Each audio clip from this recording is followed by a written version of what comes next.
লা লা লা লা লা লা লা। নমস্কার বন্ধুরা, রান্নার ইচ্ছেতে আপনাদের স্বাগত। আজকে আমি আপনাদেরকে একটা স্টার্টার আইটেম করে দেখাচ্ছি। বেস্ট পিসগুলো নিয়েছি আমি। এখানে মোটামুটি 800 গ্রাম মতন চিকেন নিয়েছি। আমি এটাকে একটু কেটে নেব।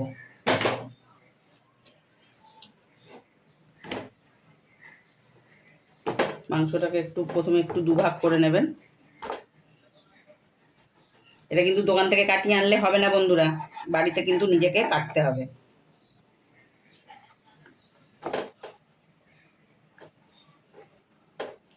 চিকেনটাকে একটু পাতলা করে নিতে হবে।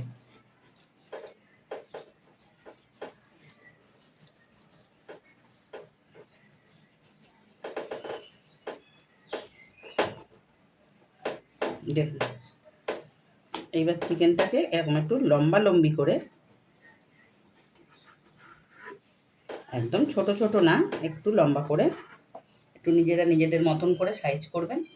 আমি লম্বা হয়ে গেছে, সেজন্য একটু করতে অসুবিধা হবে। আমি এখান থেকে একটু কেটে নিলাম। আমি কিন্তু এইভাবে পুরো চিকেনের সমস্ত পিসগুলোকেই এইভাবে পাতলা পাতলা করে একটু কেটে নেব। এই স্টার্টার আইটেমটা আপনারা খেয়েছেন কি না আগে কোথাও, সেটা অতি অবশ্যই আমাকে জানাবেন। তার জন্য কিন্তু রান্নাটা পুরোটা দেখতে হবে। একদম খুব সহজ, যে কোনোদিনও হেসেল সেলাই আসেনি সেও পর্যন্ত পারবে। দেখুন, লম্বা লম্বা করে এরকম লম্বা লম্বা করে কাটা হবে। এই যে এবার এই যে সবগুলোকে এরকম কেটেছি। এবার এটা সব কিছু ম্যারিনেশন করার আগে একটা কথা শেয়ার করে নিই।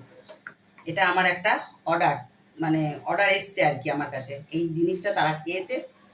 এই চিকেনের যে রেসিপিটা আমি স্টার্টার আইটেম করছি, এটা হচ্ছে চিকেন স্টার ফ্রাই, এর নাম দিয়েছি আমি।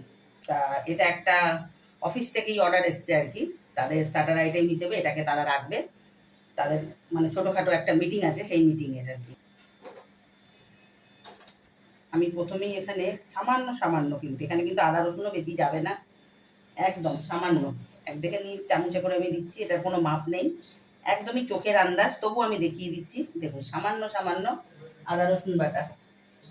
আগে পরে করে যে মেখে নিতে হবে তারও কোনো ব্যাপার নেই। আন্দাজ মতন নুন। নুনটা কিন্তু অতি অবশ্যই ঠিকঠাক করে দেখে দেবেন, খুব বেশি যেন হয়ে না যায়, কেননা এখানে আমি সোয়া সস দেবো। সেই জন্য আমার এই যে বড় যে টেবিল চামচ, সেই চামচের আমি, এটা কিন্তু আমার ডার্ক সোয়া সস, সেই জন্য আমি এখানে 2 চামচ দিচ্ছি, বেশি না। ব্যাস, তার সঙ্গে আন্দাজ মতন ঝালটা দেবেন। আমি এখানে গোলমরিচ খুব গুঁড়ো করিনি, আমি একটু টাচ করে করে রেখেছি, যাতে একটু ঝালটা একটু ঠিকঠাক পড়ে, কারণ এখানে আর অন্য কিছু পড়বে না ঝালের। তার সঙ্গে 2টো ডিম। আমি এখানে 800 গ্রামের করছি, সেই জন্য আমি 2টো ডিম দিলাম।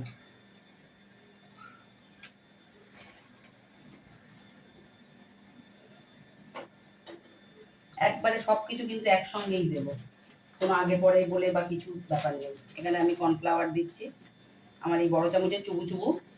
এখন আমি 2 চামচ মতন দিচ্ছি, তারপর যখন এটাকে ফ্রাই করব তখন দেখে আবার যদি প্রয়োজন হয় তখন দেবো। এই 2 চামচের একটুখানি, এই চুবু চুবু 2 চামচ ময়দাও দিয়ে দিলাম। এই দেখুন হয়ে গেল। এবার এখন মাখিয়ে আমরা মাংস ম্যারিনেশন করি, সেইভাবেই এটাকে একটু চটকে চটকে মাখতে হবে এইভাবে। দেখুন বন্ধু, আমার পুরোটা মাখা হয়ে গেছে, কিন্তু আমি মাখতে গিয়ে মনে হলো আমার এখানে আর একটা ডিম লাগবে।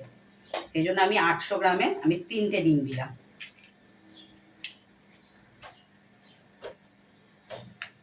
দেখুন, আমার এটা কিন্তু সম্পূর্ণটা হয়ে গেছে। এবার আমি এটাকে 3-4 ঘন্টা আমি এমনি ফ্রিজে নর্মাল জায়গায় আমি রেখে দেবো ঢাকা দিয়ে, তারপর আমি আবার ফেরত আসছি। আমি বলেছিলাম যে 3-4 ঘন্টা পর ফেরত আসবো, আমি ঠিক 4 ঘন্টা পর ফেরত এসেছি। দেখুন কিরম সেট হয়ে গেছে, একদম ফ্রাই হবে না, এগুলো কিন্তু স্যালো ফ্রাই হবে।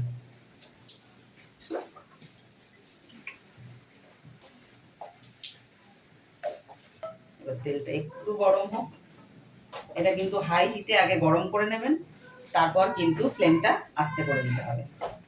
ঠিক এরকম টেম্পারেচার দেখে এবার আস্তে আস্তে এগুলোকে এরকম করে একটা একটা করে তুলতে হবে। একটু সময় তো লাগবেই। ঠিক এইভাবে একটু একটা একটা করে এবার পাতিয়ে পাতিয়ে দেখুন আমি কিন্তু এইভাবে এটাকে দিয়ে আমি কিন্তু গ্যাসের ফ্লেমটাকে আস্তে করে দিয়েছি। এবার এটা আস্তে আস্তে, এটা চাপা দেবেন না কিন্তু, তাহলে জল বেরিয়ে যাবে। ঠিক এইভাবেই আস্তে আস্তে এটা হবে। দেখুন খুব চটজলদি কিন্তু এটা হয়ে যায়। এইভাবে একটু চিমটির সাহায্যে এরকম করে একটু উল্টে দিতে হবে।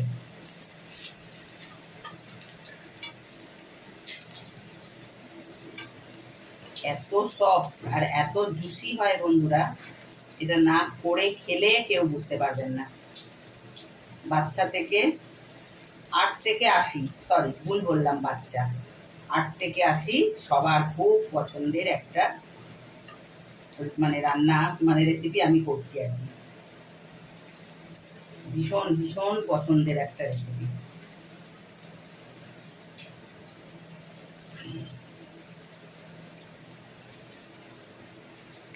এবার একটু এইভাবে প্রেস করে দেবেন।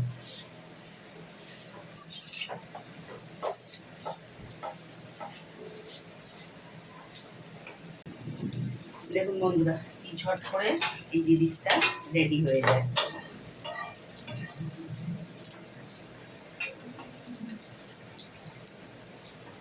পিট করে এটা একবার উল্টোলেই এটা কিন্তু একদম রেডি। এটা ডিপ ফ্রাইয়ের নয়, শ্যালো ফ্রাই করলামই। আর অতি অপূর্ব, যেমন দেখতে হয় তেমন খেতে হয়। আমি এভাবেই সবগুলো করে আপনাদের মানে এত খুশি আমি হই এই রেসিপিটা করতে, আর এত ভালো লাগে খেতে, এত জুসি ভাব থাকে, মানে যাদের দাঁত নেই তারাও পর্যন্ত এটা খেয়ে নিতে পারবে। দেখুন আমার মানে যে যারা অর্ডার দিয়েছে মানে তারা মানে খুশি হয়েই অর্ডারটা দিয়েছে, কেন কিছু কিছু মানুষ ওটা খেয়েছিল, তাদের পছন্দ হয়েছে বলেই আজকে সেই অর্ডারটা আমি পেয়েছি। আমি ভীষণ খুশি। আর সবাই খেয়ে যেন আরও আমাকে মানে কমেন্ট করে। তা দেখুন আপনাদেরও ভালো লাগবে। আমি একবারে ফেরত দেখুন বন্ধুরা আমার এই স্টার ফ্রাই রেডি। এবার খেয়ে বলবে এটা কেমন হয়েছে। মানে যারা করবেন যদি কমেন্ট না পান তাহলে আপনারা বুঝবেন কি করে এটা কেমন হয়েছে। এটা যেমন সফট হয় তেমন জুসি হয়, আমি বারবারই বলছি, ভীষণই ভালো খেতে হয়। আর জানেনই আমার ছেলে তো একটু এইসবগুলো টেস্ট করতে ভালো পারে, আমি তো আগেই বলেছি। দেখা খেয়ে দেখ। আমি একটু সস আর মানে দুরকম সসকে আমি একটু মিক্স করে দিয়েছি, তা সস না হলেও চলে। এটা একটু জাস্ট স্যালাড যদি মনে হয় কেউ পেঁয়াজ খাবে আর কি, পেঁয়াজ না মানে কোনো অসুবিধে, এটাতে কিছুই লাগে না, শুধু এটা হলেই একদম। দেখুন কেমন হয়েছে এবার বলুন আপনারা। আমি ওদের সামনে মাইকটা ধরছি আর কি, তা নাহলে তো আওয়াজটা আসবে না, সেই জন্য। বলো কেমন হয়েছে। দেখছেন ওর হাসিতেই বলেছি আমি, কিন্তু তবুও একটা মুখে তো বলবে যেরকম সব সেরকম জুসি হয়েছে। একদম একদম যেরকম সস সেরকম জুসি। দেখেছেন মানে দুজনেই খুব খুশি, তার মানে একদম পারফেক্ট। এটা এত পুরো পুরো মুখে দিলেই একদম গলে যাচ্ছে। অথচ কিন্তু এটা সলিড মাংস। থ্যাংক ইউ আমার পরিবারকে, এটা ওদের এত পছন্দের জিনিস, আর সেই জন্যই এটা আমার কাছে আজকে অর্ডার এসছে। আমি তো আগেই বলেছি আপনাদেরকে, যাকে ওদের পছন্দ তো মানে এবার বুঝতেই পারা যাচ্ছে সবার পছন্দ হবে। অনেক ধন্যবাদ বন্ধুরা, আপনারাও তৈরি করবেন। দেখুন